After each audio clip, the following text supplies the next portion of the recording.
Assalamualaikum warahmatullahi wabarakatuh. Pada kesempatan kali ini, saya Endira akan menjelaskan tentang wacana kekuasaan menurut Michael Foucault. Kalau dulu kita kan mengenal kalau kekuasaan itu datangnya dari raja kepada rakyat atau dari presiden kepada rakyat atau para petinggi lain kepada bawahannya. Nah, tapi menurut Foucault itu bukan seperti itu. Tapi kekuasaan menurut Foucault itu relasi yang bersifat transnasional, abstrak, dan subjektif. Apa sih itu? Nah, transnasional itu maksudnya ialah kekuasaan tidak bersifat geografis, sedangkan abstrak, dia itu tidak berwujud secara nyata. Dan yang terakhir adalah subjektif. Subjektif itu yaitu seseorang bisa menjadi subjek atau objek dari kekuasaan itu tadi. Michael Foucault mengemukakan 4 konsep. Yang pertama yaitu kekuasaan bukanlah hak milik atau properti, yaitu strategi seseorang atau kelompok dalam mengendalikan kelompok yang lain di mana mereka akan saling bersaing. Yang kedua, kekuasaan tidak bersifat destruktif, melainkan produktif, di mana penyelenggaraan kekuasaan menurut Foucault itu selalu memproduksi pengetahuan sebagai basis dari kekuasaan. Hampir nggak mungkin kekuasaan itu tanpa ditopang oleh suatu ekonomi politik kebenaran. Nah, konsep Foucault ini membawa konsekuensi bahwa untuk mengetahui kekuasaan dibutuhkan penelitian mengenai produksi pengetahuan yang melandasi kekuasaan. Karena setiap kekuasaan disusun, dimapankan, dan diwujudkan lewat pengetahuan dan wacana tertentu. Lalu wacana tertentu itu menghasilkan kebenaran dan pengetahuan sehingga menimbulkan efek dari kuasa tadi.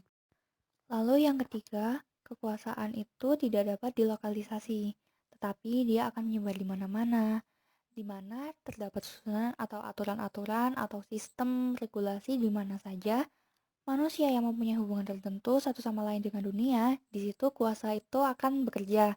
Nah, hubungan tadi seperti yang tadi dibilang kayak sosial ekonomi, hubungan yang menyangkut keluarga, seksual, media komunikasi, dinas kesehatan, dan lain-lainnya,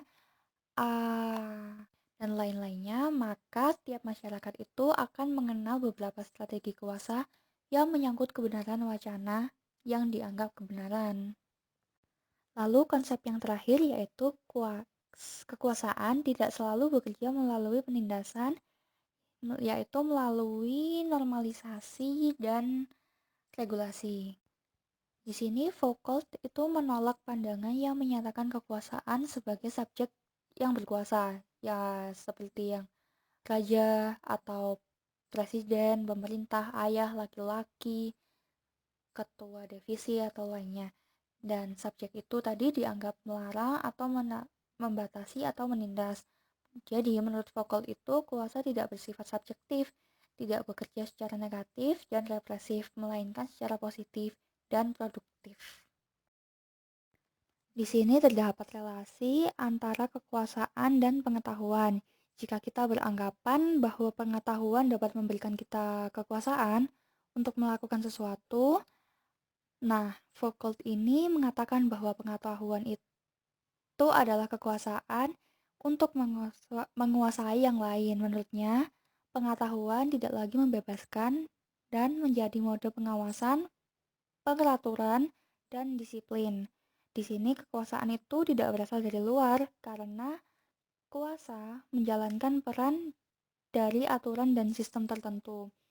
Nah, di sini Foucault juga memusatkan perhatian pada masa ketika menempatkan orang di bawah pengawasan dianggap lebih efisien dan menguntungkan daripada membuat mereka patuh pada hukuman tertentu.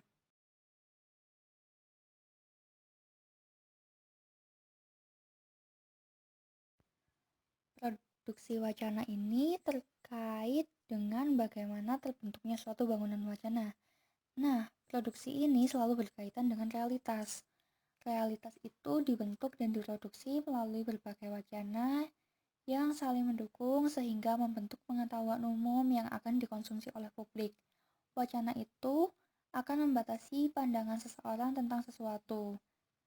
Lalu, pandangan tersebut memunculkan sebuah struktur diskursif yang menentukan cara pandang terhadap suatu objek. Wacana sendiri didirikan oleh batasan dari bidang objek, definisi, dari perspektif yang saling dipercaya dan dipandang benar. Maka dari itu, wacana itu akan menciptakan sebuah aturan-aturan di masyarakat dan mereka akan menggolongkan elemen-elemen ke realitas ke dalam apa yang dianggap benar dan apa yang dianggap salah. Lalu, Foucault juga menjelaskan bahwa operasi wacana dalam relasi sosial ini membentuk semacam polisi imajiner yang membuat setiap individu itu merasa terawasi.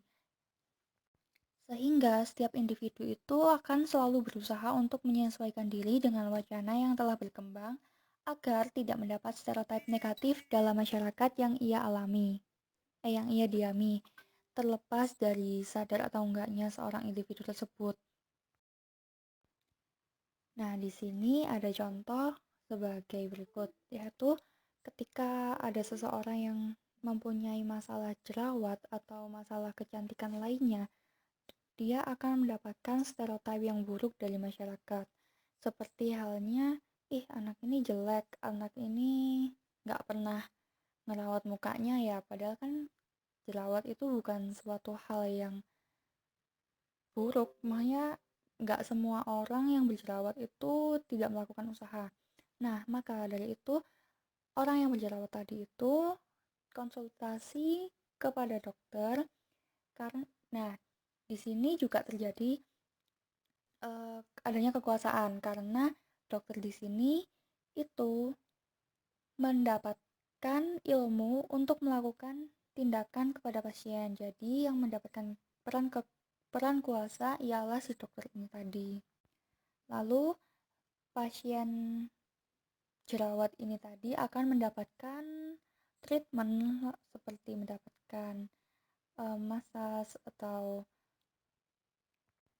mendapatkan skincare untuk mendapatkan kulit yang si pasien inginkan. Begitu.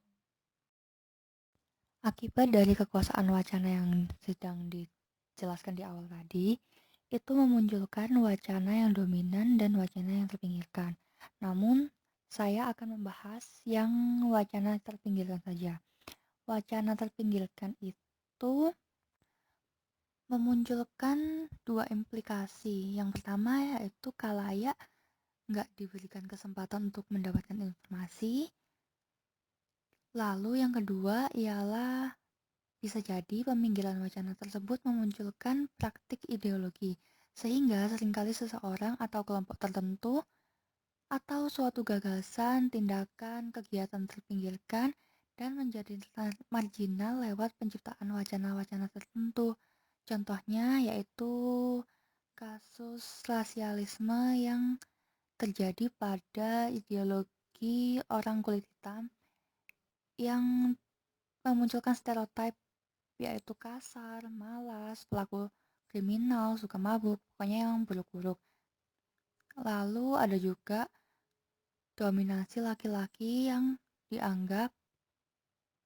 menganggap perempuan itu sebagai kaum yang lemah, atau begitu juga sebaliknya. Ya, cukup sekian presentasi dari saya. Kurang lebihnya mohon dimaafkan atau dikoreksi juga nggak apa-apa. Wassalamualaikum warahmatullahi wabarakatuh.